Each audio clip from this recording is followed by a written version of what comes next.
الرحمن الرحيم مالك يوم الدين وأشهد أن لا إله إلا الله وأشهد أن محمدا عبده ورسوله أما بعد يا أيها الذين آمنوا اتقوا الله حق تقاته ولا تموتن إلا وأنتم مسلمون فأعوذ بالله من الشيطان الرجيم بسم الله الرحمن الرحيم يا أيها الناس اتقوا ربكم الذي خلقكم من نفس واحدة وخلق منها زوجها وبث منهما رجالا كثيرا ونساء واتقوا الله الذي تساءلون به والأرحام إن الله كان عليكم رقيبا يا أيها الذين آمنوا اتقوا الله وقولوا قولا سديدا يصلح لكم أعمالكم ويغفر لكم ذنوبكم ومن يطع الله ورسوله فقد فاز فوزا عظيما فإن خير الحديث كتاب الله وخير الهدي هدي محمد صلى الله عليه وسلم وشر الأمور محدثاتها وكل محدثة بدعة وكل بدعة ضلالة وكل ضلالة في النار قال الله تبارك وتعالى في كلامه المجيد والفرقان الحميد قاف والقرآن المجيد بل عجبوا أن جاءهم منذر منهم فقال الكافرون هذا شيء عجيب أإذا متنا وكنا ترابا ذلك رجل بعيد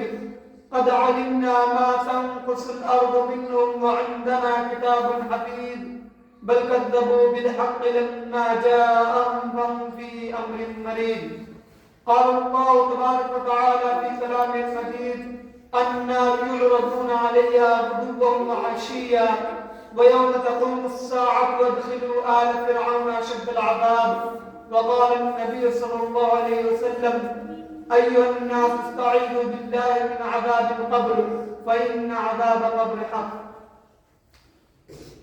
تمام تعریفات کبریائی و بڑائی اس وحدہ لا شریک کے لیے ہے جس نے ہمیں اس روئے زمین پر مبعوث فرمایا اور پیدا کر کے یوں ہی بھٹکتا ہوا لاچار نہیں چھوڑا بلکہ زندگی کو صحیح طریقے سے گزارنے کے لیے ہمیں قرآن اور حدیث جیسی نعمت سے نوازا.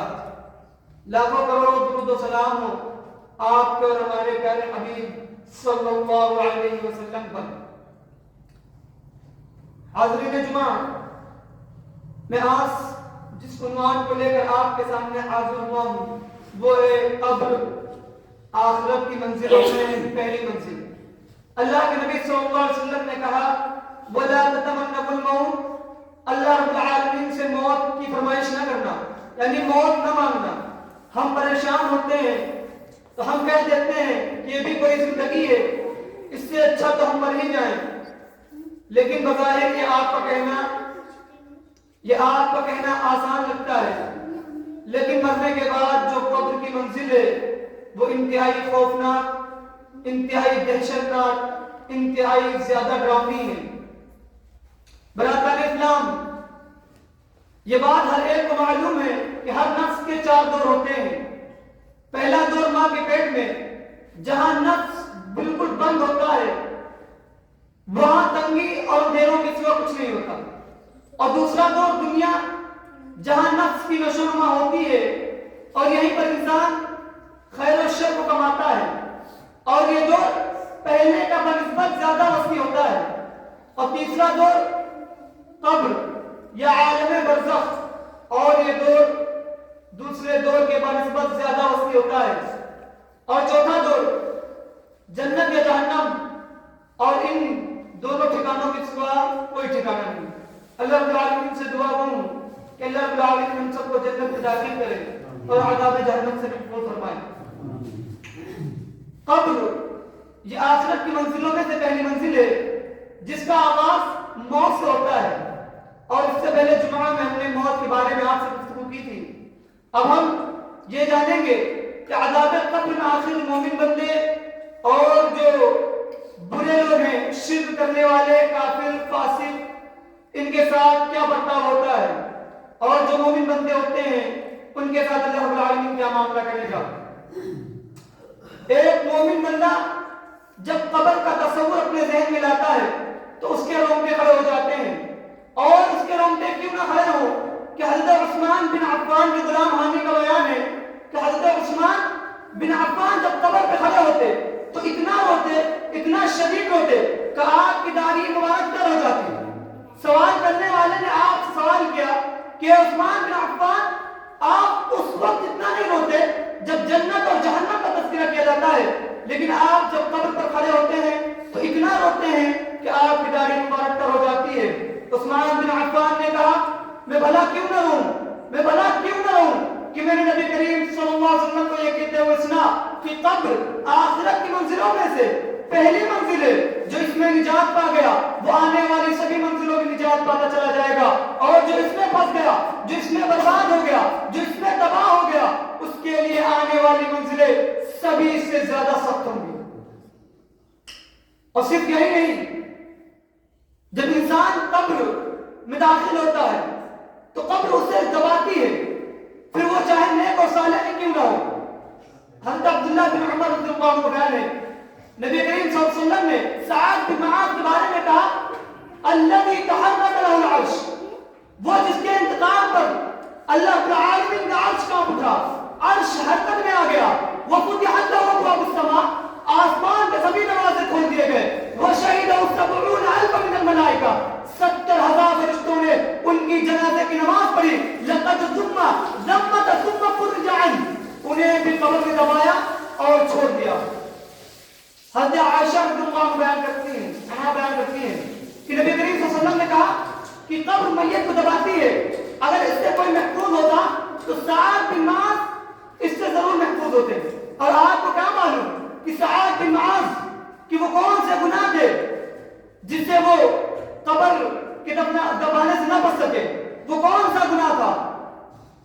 ترمذی کہتے ہیں کہ سعد بن معاذ اپنے پیشاب کے چھینٹوں سے نہیں بچتے تھے، اپنے پیشاب کے چھینٹوں سے نہیں بچتے تھے، اس لیے قبر نے انہیں دبایا۔ اور نبی صلی اللہ علیہ وسلم نے کیا کہا کہ اگر اس قبر سے کوئی محفوظ ہوتا تو سعد بن معاذ محفوظ ہوتے۔ تو آپ سوچیں پیشاب کا چھینٹ سے نہ بچنا کتنا بڑا گناہ ہے۔ اور یہ بات بھی قابل غور ہے کہ مومن بندہ اور کافر بندے کی قبر میں یہ فرق ہوگا کہ مومن بندے کو قبر صرف ایک بار دبائے گی، پھر اس کے لیے قبر کو کھول دیا جائے گا، لیکن وہ شخص جو شرک کرنے والے ہیں، جو منافق ہیں، جو کافر ہیں، انہیں اس سے بار بار دوچار ہونا پڑے گا، بار بار انہیں قبر دباتی رہے گی۔ اسی طرح قبر میں میت سے سوالات کیے جاتے ہیں۔ اہل سنت والجماعت کا عقیدہ ہے کہ قبر میں سوالات ہوتے ہیں، جیسا کہ حضرت ابو ہریرہ رضی اللہ عنہ بیان کرتے ہیں کہ نبی کریم صلی اللہ علیہ وسلم نے کہا جب میت کو قبر میں رکھا جاتا ہے اور اس کے دفنانے والے اسے دفن کر کے چلے جاتے ہیں، اگر وہ بندہ نیک اور صالح ہوتا ہے تو اسے بے خوف و خطر قبر میں بٹھایا جاتا ہے اور اس سے سوال کرتے ہیں تمہارا دین کیا ہے؟ وہ کہتا ہے ہمارا دین اسلام۔ وہ کہتے ہیں کہ یہ شخص کون ہے؟ وہ کہتا ہے اللہ کے رسول صلی اللہ علیہ وسلم ہے، یہ اللہ کی نشانیاں ہمارے پاس لے کر آئے اور ہم نے ان کی تصدیق کی۔ پھر فرشتے کہتے ہیں کیا تم نے اللہ رب العالمین کو دیکھا ہے؟ تو وہ شخص کہتا ہے یہ کسی کے لائق نہیں کہ وہ اللہ رب العالمین کو دیکھے۔ پھر اس کے لیے جہنم سے ایک سوراخ کیا جاتا ہے اور فرشتے کہتے ہیں دیکھو وہ جہنم کو دیکھتا ہے جس کے شعلے ایک دوسرے کو کھا رہے ہوتے ہیں۔ فرشتے کہتے ہیں دیکھو اللہ رب العالمین نے کیسے تم کو اس جہنم سے بچا لیا۔ پھر اس کے لیے جنت کی طرف سے سوراخ کرتے ہیں اور کہتے ہیں دیکھو وہ جنت کو دیکھتا ہے، جنت کی شادابی اور ان کی نعمتوں کو دیکھتا ہے۔ تو فرشتے کہتے ہیں یہی تمہارا ٹھکانہ ہے کیونکہ تم ایمان پر تھے اور ایمان ہی پر تمہاری موت ہوئی اور انشاءاللہ ایمان ہی پر تم کو اٹھایا جائے گا۔ اور جو انسان برا ہوتا ہے اس کو خوف و رعب کی حالت میں بٹھاتے ہیں فرشتے، اس سے سوال کرتے تمہارا دین کیا ہے؟ وہ کہتا ہے مجھے نہیں معلوم۔ پھر اس سے کہتے ہیں یہ شخص کون ہے؟ وہ کہتا ہے مجھے نہیں معلوم۔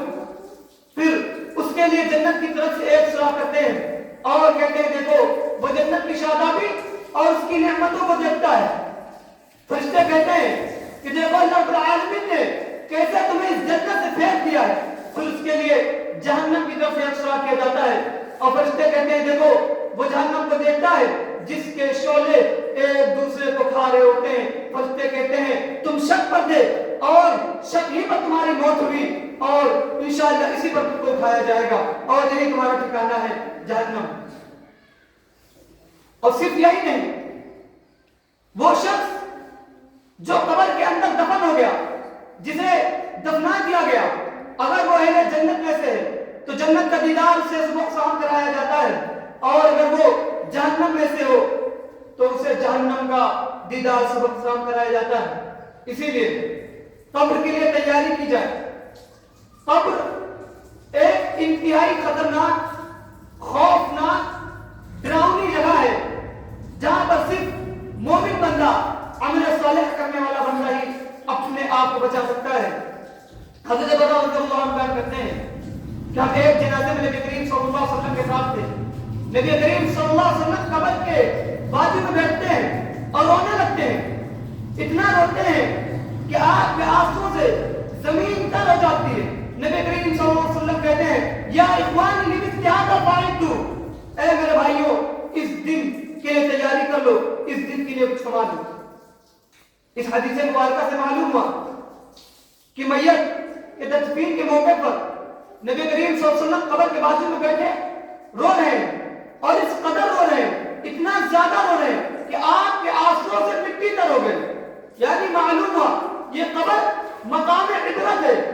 یہاں پر نبی کریم صلی اللہ علیہ وسلم بار بار آیا کرتے تھے اور امت سے بھی یہ کہہ گئے کہ آپ قبر پر جایا کریں کیونکہ اس سے آخرت یاد آتی ہے. اور نبی صلی اللہ علیہ وسلم کا یہ فرمانا کہ اس دن کے لیے تیاری کر لو, اس سے مراد یہ ہے کہ ہمیں قبر کے لیے, قبر کے آسانی کے لیے عمل صالح اور ایمان کے ساتھ نیک عمل کرنے کی ضرورت ہے. کیونکہ قبر کے اندر کوئی کسی کا ساتھی نہیں ہوگا. قبر کے اندر واحد ایک ساتھی ہوگا, وہ صرف آپ کا عمل ہوگا. نبی کریم صلی اللہ علیہ وسلم کا فرمان ہے کہ میت کے پیچھے 3 چیزیں جاتی ہیں. میت کے پیچھے 3 چیزیں جاتی ہیں, اہل و عیال, اس کا مال, اس کا عمل. 2 چیزیں واپس لوٹ کر چلی آتی ہیں اور ایک واحد شخص اس کے ساتھ بنتا ہے, ایک واحد, اور وہ ہے اس کا عمل. تو کتنے لوگوں نے اس حدیث کو جھجوڑا, اس حدیث کے مفہوم کو سمجھنے کی کوشش کی کہ اللہ کے رسول صلی اللہ علیہ وسلم واقعات اس حدیث سے سمجھانا کیا چاہتے ہیں, اس حدیث سے بتلانا کیا چاہتے ہیں کہ میت کے ساتھ صرف 3 چیزیں جاتی ہیں. اس کا مال واپس آ جاتا ہے, اس کا مال وہ مال جس کو کمانے کے لیے, جس کو ڈبل کرنے کے لیے 10,000 کو 20,000 کیسے بنایا جائے, 20 کو 30 کیسے کیا جائے, اس کو کمانے کے لیے آپ نے نماز کو ترک کر دیا, آپ نے دکان بند کر کے مسجد نہ گئے. آپ کو اس بات کا بھروسہ ہے کہ اگر ہم دکان بند کر کے مسجد کی طرف جائیں گے تو کہیں ایسا نہ ہو کہ گراہک آ جائے. آپ کو اس بات کا بھروسہ ہے کہ مسجد بند کروں گا تو گراہک آ جائے گا, لیکن آپ کو اس بات کا بھروسہ نہیں ہے کہ رزق دینے والی ذات اللہ رب العالمین کی ہے. یہ ایک انسان کہ اسے اس چیز کا بھروسہ ہو کہ دکان بند کرنے پر گراہک آ جائے گا, لیکن اس بات کا بھروسہ نہ ہو کہ رزق دینے والی ذات اللہ رب العالمین کی ہے. اور مال کمانے کے پیچھے ایسا غافل ہو گیا, نہ نماز پڑھنے کا وقت, نہ قرآن پڑھنے کا وقت. اللہ کی قسم اگر آپ کے ہاتھ میں 100 روپے کی انگوٹھی بھی ہوگی تو آپ کو دفنانے سے پہلے وہ بھی اتار لی جائے گی. اور اللہ رب العالمین نے قرآن مجید میں کہا الہاکم التکاثر, یہ پیسہ کمانے کے پیچھے ایسے غافل ہو جائیں گے, ایسے برباد ہو جائیں گے حتی زرتم المقابر, یہاں تک کہ وہ قبر سے ملاقات کر لیں گے. یہ مال جس کے پیچھے آپ نے اللہ رب العالمین کو ناراض کر دیا, آپ نے اللہ رب العالمین کے حکموں کی پابندی نہ کی, یہ مال آپ سے چھین لیا جائے گا حتیٰ کہ آپ 100 روپے کے انگوٹھی کی نہ پڑیں. اس کے بعد اللہ کے رسول صلی اللہ علیہ وسلم نے یہ سمجھانے کی کوشش کی, مال واپس آ جاتا ہے. اس کے بعد اہل و عیال, اس کے بعد اہل و عیال. ہماری معاشرے کے لوگ جو یہ کہتے ہیں کہ معاشرے کے ساتھ چلتے ہیں, ماحول کے حساب سے اپنی زندگی گزارتے ہیں, معلوم ہے کہ بھائی سے بیوی کو پردہ کرانا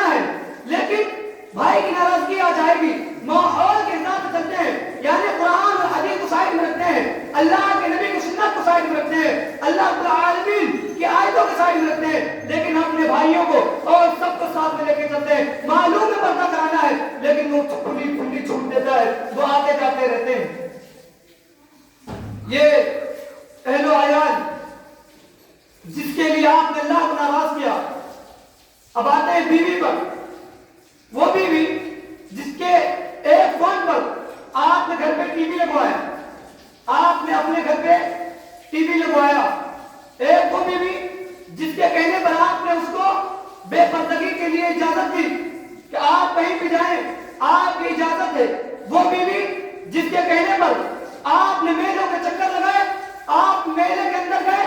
وہ میلہ جہاں پر ڈی جے اور گانوں کی آواز کھل کر کے آپ کو سنائی جاتی ہے, جہاں پر ایک گروہ صرف اس نیت کے ساتھ آتا ہے کہ یہاں پہ بدکاریاں پھیلائی جائیں, یہاں پہ بے حیائیاں پھیلائی جائیں, یہاں پہ برائی کے اڈے کھولے جائیں. وہ بیوی آپ کا انتقال ہوا, وہ بیوی آپ کو گھر سے الوداع کہہ دے گی, آپ کو گھر سے ٹاٹا بائے بائے کر دے گی. وہ قبرستان تک بھی نہیں جائے گی آپ کے ساتھ, اور نہ وہ یہ کہے گی یہ میرا شوہر ہے, یہ جب تک زندہ تھا اس نے میری ہر ایک بات مانی, میں نے جو چاہا وہ مجھے لا کر دیا. اگر یہ آج مر گیا ہے, اگر یہ آج قبر میں جا رہا ہے تو یہ مجھ سے بہت محبت کرتا تھا. اگر یہ قبر میں دفن ہو رہا ہے تو مجھے بھی اس کے ساتھ دفن ہونا. کبھی نہیں کہے گا, نہیں کہے گی, کوئی نہیں کہے گا. اور وہ اولاد جس کو آپ نے اٹھایا نہیں, جس کو آپ نماز پڑھنے کا عادی نہیں بنایا, جسے آپ نے یہ کہا کہ رات کے 10 بجے تک دکانیں کھولتا ہے, اسے سونے دیجیے, اس کی نیند خراب ہوگی. یا وہ اولاد جو اللہ رب العالمین آپ کو 10 سال کے اوپر بعد دے, 25 سال کے بعد دے, وہ ایک اولاد اگر وہ بھی انتقال کر جائے تو وہ ماں یہ نہیں کہے گی یہ میرا بہت بیٹا عزیز ہے, یہ میرا بہت عزیز ہے. بہت منتوں کے بعد, بہت خواہشوں کے بعد, بہت مشکلوں کے بعد, بہت پریشانیوں کے بعد اللہ رب العالمین نے 25 سال کے بعد ایک اولاد دی ہے, یہ میرا بہت عزیز ہے. اگر یہ آج دفن ہو رہا ہے تو اس کے ساتھ مجھے بھی دفن کرو. جو اہل عیال جس کے پیچھے آپ غرق ہو گئے, جن کی خوشیوں کے پیچھے آپ نے اللہ رب العالمین کو ناراض کر دیا, جس کے پیچھے آپ نے وہ اولاد جس کے لیے آپ نے اللہ رب العالمین کی آیتوں کو ٹھکرایا, کل قیامت کے روز, کل جب آپ کا انتقال ہوگا تو یہی اولاد سب سے پہلے قبر میں مٹی ڈالیں گے اور وہاں سے چلے آئیں گے. اب ہم آگے بڑھتے ہیں عذاب قبر کی طرف. عذاب قبر سب سے پہلے تو آپ یہ جان لیجیے کہ عذاب قبر یہ غیبی امور میں سے ہے, یعنی قبر کے اندر کون کون سے عذاب دیے جاتے ہیں یہ کسی کو نہیں معلوم. اور اس کی حکمت کیا ہے؟ تو سب سے پہلے یہ ہے, اگر کسی شخص کو یہ معلوم ہو جائے کہ اس کا بیٹا یا اس کا بھائی یا اس کا رشتے دار یا اس کی ماں کو عذاب دیا جا رہا ہے, تو آپ سوچیں اس کی زندگی کس دکھت کے ساتھ یا کس غمگینیت کے ساتھ اس کی زندگی گزرے گی. پہلی حکمت. دوسری ہے کہ جب تک انسان زندہ رہتا ہے اللہ رب العالمین اس کے گناہ کو چھپا کے رکھتا ہے. تو اگر کسی کو یہ معلوم ہو جائے کہ قبر کے اندر اس کو اس گناہ کے سبب عذاب دیا جا رہا ہے تو اس لیے اس کو ذلت و رسوائی ہے, اس لیے قبر کے عذاب کو مخفی رکھا گیا ہے, چھپا کے رکھا گیا ہے. اور تیسری یہ حکمت کہ اگر کسی شخص کو یہ معلوم ہو جائے کہ قبر میں جو شخص دفن ہے اس کے ساتھ اللہ رب العالمین کیسا معاملہ کر رہے ہیں, تو وہ اپنے کسی قریبی رشتے دار یا دوست یا عزیز کو دفنانا چھوڑ دے. یہ کہ اللہ کے رسول صلی اللہ علیہ وسلم نے کہا اگر مجھے اس بات کا اندیشہ نہ ہوتا کہ تم اپنے مردوں کو دفنانا چھوڑ دو تو میں اللہ رب العالمین سے دعا کرتا کہ وہ تمہیں عذاب قبر سناتا. تو اس لیے عذاب قبر غیبی امور سے, ہمیں عذاب قبر کے بارے میں اتنا ہی معلوم ہے جتنا کہ اللہ کے رسول نے اپنی احادیث اور اللہ رب العالمین نے اپنے قرآن مجید میں فرمایا. عذاب قبر یہ برحق ہے, پہلے یہ جان لیجیے. عذاب قبر یہ برحق ہے, یہ ہوگا, ہر حال میں ہوگا. اللہ رب العالمین کا فرمان ہے النار یعرضون علیہا غدوا وعشیا ویوم تقوم الساعة ادخلوا آل فرعون اشد العذاب. آگ ہے جس کے سامنے یہ صبح شام لائے جاتے ہیں, اور کل قیامت کے روز حکم ہوگا کہ آل فرعون کو سخت ترین عذاب میں ڈال دو. اسی طرح ابن عباس رضی اللہ عنہ بیان کرتے ہیں کہ نبی کریم صلی اللہ علیہ وسلم دو قبر کے پاس گزرے, انہوں نے کہا ان دو قبر والوں کو عذاب دیا جا رہا ہے, لیکن ان کے حساب سے بہت چھوٹا گناہ تھا, لیکن حالانکہ ان کا گناہ بڑا تھا. ایک چغل خوری کیا کرتا تھا اور ایک پیشاب کے چھینٹوں سے نہیں بچتا تھا. تو یہاں بھی معلوم ہوا کہ قبر کے اندر عذاب دیا جاتا ہے. اسی طرح حضرت عائشہ رضی اللہ عنہا بیان کرتی ہیں کہ ان کے پاس ایک یہودی عورت خدمت کیا کرتی تھی. تو جب حضرت عائشہ ان کے ساتھ کوئی اچھا سلوک کرتی تو وہ یہودی عورت کہتی کہ اللہ رب العالمین آپ کو عذاب قبر سے بچائے. تو حضرت عائشہ پریشان نبی کریم صلی اللہ علیہ وسلم گھر پہ آئے, معاملات بتایا کہ ایک یہودی عورت نے ایسا کہا ہے کہ اللہ رب العالمین آپ کو عذاب قبر سے بچائے, کیا قبر کے اندر عذاب دیا جاتا ہے؟ اللہ کے رسول صلی اللہ علیہ وسلم نے کہا یہ یہودی جھوٹے ہوتے ہیں, قیامت سے پہلے کوئی عذاب نہیں. پھر ایک دن دوپہر کے وقت باہر نکلتے ہیں اور کہتے ہیں یا ایھا الناس استعیذوا باللہ من عذاب القبر, اے لوگوں اس قبر سے اللہ کی پناہ طلب کرو, فإن عذاب قبر حق, قبر کا عذاب حق کے ساتھ آ گیا. تو معلوم ہوا کہ قبر کے اندر عذاب دیا جاتا ہے. اب کون کون سے عذاب ہوتے ہیں اور کن گناہوں کی وجہ سے قبر کے اندر عذاب دیا جاتا ہے, اب اس کو دیکھتے ہیں اس دعا کے ساتھ کہ اللہ رب العالمین ہم سب کو ہر طریقے کے قبر کے عذاب سے بچائے اور سے محفوظ رکھے. لوہے کے ہتھوڑے سے قبر کے اندر مارا جائے, لوہے کے ہتھوڑے سے. حضرت انس بن مالک رضی اللہ عنہ بیان کرتے ہیں نبی کریم صلی اللہ علیہ وسلم نے کہا جب میت کو قبر کے اندر رکھا جاتا ہے تو اس کے پاس دو فرشتے آتے ہیں اور اسے سوال کرتے ہیں, اگر وہ بندہ نیک ہو تو اس سے کہتے ہیں کہ تمہارا دین کیا ہے, وہ کہتا ہے اسلام. اسی طرح پوچھتے ہیں کہ نبی کریم صلی اللہ علیہ وسلم کے متعلق تم کیا کہتے ہو, تو وہ کہتا ہے وہ اللہ کے بندے اور اس کے رسول ہیں. تو اس کو جہنم دکھائی جاتی ہے اور کہتے ہیں کہ دیکھو اللہ رب العالمین نے کیسے اس کو تم سے بچا لیا, اور جنت دکھاتے ہیں اور کہتے ہیں یہ تمہارا ٹھکانہ ہے.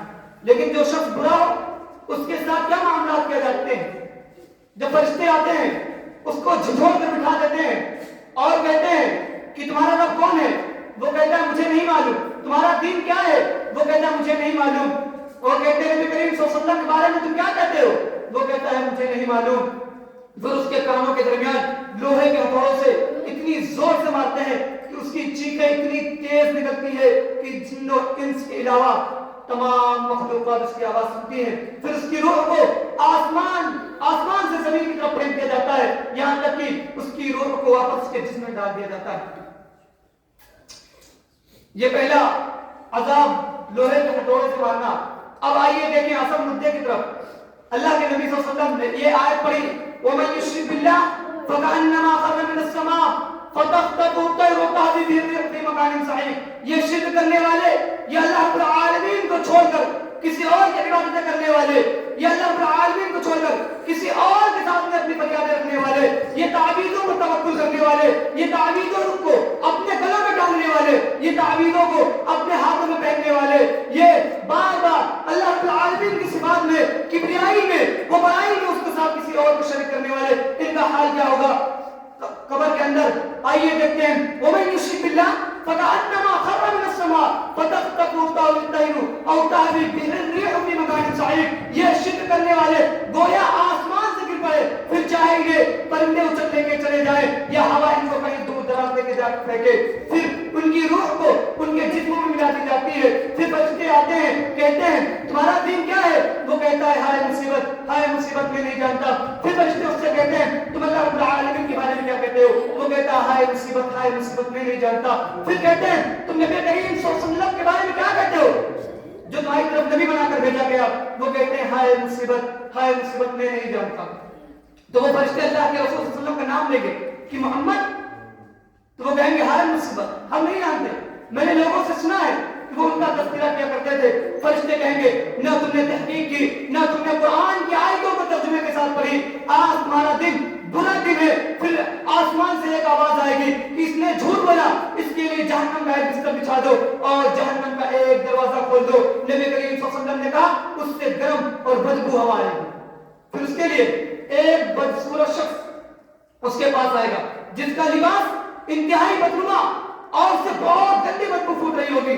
وہ اس کے پاس جائے گا اور کہے گا تمہیں اس چیز کی خوشخبری ہو جو تمہارے لیے بری ہے, یہی وہ دن ہے جس کا تم سے وعدہ کیا گیا تھا. تو وہ بندہ کہے گا تمہارے لیے بھی بدی کی خوشخبری ہے, تم کون ہو, تمہارا چہرہ تو وہ چہرہ ہے جو شرعی کو لاتا ہے. تو فرشتہ کہتا ہے میں تمہارا برا عمل ہوں اور اللہ کی قسم میں نے تم کو ہمیشہ اس حالت میں دیکھا کہ تم اللہ کی عبادت میں دیر کیا کرتے تھے اور اللہ کی نافرمانی میں جلدی کیا کرتے تھے، آج اللہ رب العالمین تمہیں بڑا بدلہ دے گا۔ پھر اس کے لیے اندھا، گونگا اور بہرے کی ڈیوٹی لگائی جاتی ہے، جس کے ہاتھ میں لوہے کی ایک چھڑ ہوتی ہے، اگر اس چھڑ کو پہاڑ سے مارا جائے تو پہاڑ مٹی مٹی ہو جائے، اس چھڑ سے اس بندے کو مارا جاتا ہے یہاں تک کہ وہ مٹی ہو جاتا ہے۔ پھر اللہ رب العالمین اس کو پہلی حالت میں کر دیتے ہیں، پھر فرشتے اس کو اس چھڑ سے مارتے ہیں، وہ ایسی چیخ مارتا ہے، وہ اتنے درد و تکلیف میں ہوتا ہے، وہ اتنی پریشانیوں سے چلاتا ہے کہ سوائے جن و انس کے تمام مخلوقات اس کی آواز سنتی ہیں۔ پھر حکم ہوگا کہ اس کے لیے جہنم کا ایک بستر بچھا دو، جہنم کا دروازہ کھول دو، وہ اتنی پریشانیوں میں ہوگا، وہ اتنی مصیبتوں میں ہوگا، وہ اتنی تکلیف میں ہوگا۔ یہ شرک کرنے والے جو مزاروں پہ جاتے ہیں، مزاروں پہ سجدے کرتے ہیں، اللہ رب العالمین کو چھوڑ کر کسی اور کے سامنے فریاد کرتے ہیں، وہ اتنی تکلیف میں ہوں گے، اتنی پریشانیوں میں ہوں گے، اتنی زیادہ دردوں میں ہوں گے، وہ کہیں گے اے اللہ اگر یہ اتنا دردناک ہے، اگر یہ قبر کا عذاب اتنا دردناک ہے تو قیامت کا کیا منظر ہوگا؟ اے اللہ رب العالمین تو قیامت نہ قائم کر۔ یہ شرک کرنے والے ان کی فریاد یہ ہوگی کہ اے اللہ رب العالمین قیامت نہ قائم کر۔ دوسرا گناہ جھوٹ بولنا۔ جو انسان جھوٹ بولتا ہے، ہر ایک بات میں جھوٹ، یہاں تک کہ اس کا جھوٹ معاشرے میں پیش کرتا ہے۔ حضرت سمرہ بن جندب رضی اللہ عنہ بیان کرتے ہیں کہ نبی کریم صلی اللہ علیہ وسلم نماز کے بعد ان سے پوچھتے تھے کیا کسی نے خواب دیکھا ہے؟ اگر کوئی خواب دیکھا ہوتا تو نبی کریم صلی اللہ علیہ وسلم کے سامنے پیش کرتا اور نبی کریم صلی اللہ علیہ وسلم اس کی تفسیر اس کو بتا دیتے۔ اسی طرح حسب معمول کے مطابق نبی کریم صلی اللہ علیہ وسلم نے کہا کیا کسی نے خواب دیکھا ہے؟ تو صحابہ کرام رضی اللہ عنہم نے کہا نہیں۔ تو نبی کریم صلی اللہ علیہ وسلم نے کہا لیکن میں نے دیکھا ہے۔ نبی کریم صلی اللہ علیہ وسلم نے کہا دو آدمی آتے ہیں اور مجھے اپنی مقدسہ کی طرف لے کے چلتے ہیں، آگے چلتے ہیں تو میں دیکھتا ہوں کہ ایک شخص بیٹھا ہوا ہے اور ایک شخص کھڑا ہوا ہے جس کے ہاتھ میں ہتھیار ہے، وہ اس کے جبڑوں میں ڈالتا اور اس کے جبڑوں کو چیرتے ہوئے اس کے گدی تک لے کے جاتا، پھر اس کے دوسرے جبڑے میں اس ہتھیار کو ڈالتا اور اس کو چیرتے ہوئے دوسرے گدی کی طرف لے کے جاتا اور یہ عذاب قیامت تک دیا جائے گا۔ نبی کریم صلی اللہ علیہ وسلم نے پوچھا یہ کون لوگ ہیں؟ تو فرشتوں نے کہا یہ وہ شخص ہے جو جھوٹ بولتے تھے اور ان کا جھوٹ معاشرے میں پھیل جاتا تھا۔ پھر فرشتے ان کو آگے لے کر چلتے ہیں، دیکھتے ہیں کہ ایک شخص گدی کے بل نیچے لیٹا ہوا ہے اور ایک شخص کھڑا ہے جو پتھر سے اس کے سر کو کچل رہا، مارتا ہے اس کے سر پہ، پتھر لڑک جاتا ہے۔ جب تک وہ فرشتہ پتھر کو اٹھانے جاتا ہے تب تک اس کا چہرہ پھر اپنی اصلی حالت میں آ جاتا ہے، پھر وہ اس کے چہرے کو کچلتے ہیں یہاں تک کہ اسے اسی طرح کچلا جائے گا۔ نبی کریم صلی اللہ علیہ وسلم نے کہا یہ کون لوگ ہیں، یہ کون شخص ہے جس کو اتنا تکلیف دہ سزا دی جا رہی ہے؟ نبی کریم صلی اللہ علیہ وسلم کو بتایا گیا کہ یہ وہ لوگ ہیں جنہیں اللہ رب العالمین نے قرآن سکھایا، اس کے بعد یہ رات بھر سوتا رہا، نبی کی نماز نہ پڑھا، غفلت میں رہا اور صبح ہوئی تو اس پر عمل نہ کیا۔ اس کے بعد نبی کریم صلی اللہ علیہ وسلم کو آگے لے چلے۔ نبی کریم صلی اللہ علیہ وسلم نے دیکھا ایک تندور کی طرح ایک سوراخ ہے جو نیچے سے خوب چوڑا ہے اور اوپر سے اس کا سوراخ کم ہے، چوڑائی کم ہے۔ نبی کریم صلی اللہ علیہ وسلم غور سے دیکھتے ہیں تو اس کے اندر ننگے مرد اور ننگی عورتیں ہوتی ہیں۔ جب آگ کو تیز کیا جاتا ہے تو وہ اوپر کی اور آتے ہیں اور خواہش کرتے ہیں کہ کاش ہم اس آگ سے باہر آ جائے، لیکن اللہ رب العالمین اس آگ کو سلو کر دیتا ہے، دھیمی کر دیتا ہے، پھر وہ نیچے چلے جاتے ہیں۔ اللہ کے رسول صلی اللہ علیہ وسلم کہتے ہیں یہ کون لوگ ہیں، یہ کن لوگوں کو عذاب دیا جا رہا ہے؟ وہ کہتے ہیں یہ بدکردار لوگ ہیں، یہ نکاح سے پہلے جنہوں نے حرام ریلیشن سے بنایا، جنہوں نے نکاح سے پہلے اپنی حیا کو بیچا اور بے حیائیوں کو معاشرے میں پھیلایا، یہ وہ لوگ ہیں، انہیں اسی طرح کا عذاب دیا جاتا رہے گا جیسے یہ خواہش کریں گے کہ کاش ہم نیچے آ جائیں، اوپر نکل جائیں، لیکن وہ نکل نہیں پائیں گے۔ پھر نبی کریم صلی اللہ علیہ وسلم کو آگے لے کر چلیں گے، دیکھیں گے خون کی نہر آئے گی، اس خون کی نہر میں ایک شخص بیچ میں کھڑا ہوگا اور ایک شخص ندی کے باہر، تو جب وہ شخص نکلنے کی کوشش کرے گا تو وہ فرشتہ اس کے پتھر مارے گا۔ نبی کریم صلی اللہ علیہ وسلم کہیں گے یہ کون ہے؟ تو فرشتے کہیں گے یہ وہ شخص ہے جو سود خوری کیا کرتا ہے. یہ ایسے گناہ جو نے آپ کے سامنے عرض کیے، ایسے گناہ یہ قبر کے اندر ان کا عذاب ہوگا، قبر کے اندر دیے جانے والے گناہوں کا عذاب ہے. اسی لیے اس سے پرہیز کریں اور قبر کی تیاریوں میں اپنے آپ کو زور و شور سے لگائیں. قرآن کی آیتوں کو ترجمے کے ساتھ پڑھیں. یاد رکھیں جب آپ قرآن کی آیتوں کو ترجمے کے ساتھ پڑھیں گے تب آپ کے اندر زیادہ محبت ہوگی اللہ رب العالمین کے لیے، آپ اور زیادہ اللہ رب العالمین کے قریب جائیں گے.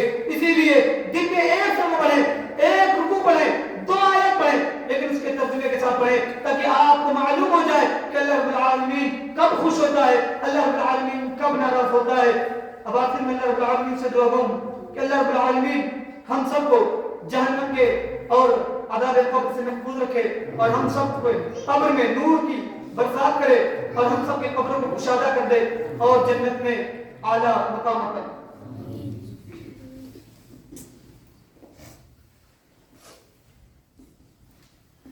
الحمدللہ الحمدللہ رب العالمین الرحمن الرحیم مالک یوم الدین. ربنا آتنا في الدنيا حسنة وفي الآخرة حسنة وقنا عذاب النار.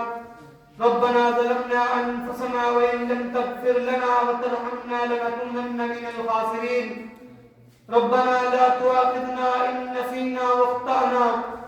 ربنا ولا تحمل علينا إصرا كما حملته على الذين من قبلنا. ربنا ولا تحملنا ما لا طاقة لنا به. واعف عنا واغفر لنا وارحمنا أنت مولانا فانصرنا على القوم الكافرين. لا إله إلا أنت سبحانك إني كنت من الظالمين. رب ارحمهما كما ربياني صغيرا. رب ارحمهما كما ربياني صغيرا. ربي زدني علما. ربي زدني علما. اللهم اغفر لي وارحمني واهدني وعافني واجبرني وارزقني. اللهم صل على محمد وعلى آل محمد كما صليت على إبراهيم وعلى آل إبراهيم إنك حميد مجيد. اللهم بارك على محمد وعلى آل محمد كما باركت على إبراهيم وعلى آل إبراهيم إنك حميد مجيد. إنك أنت ربي سميع الدعاء وأذل وأتم وحمد وأكبر.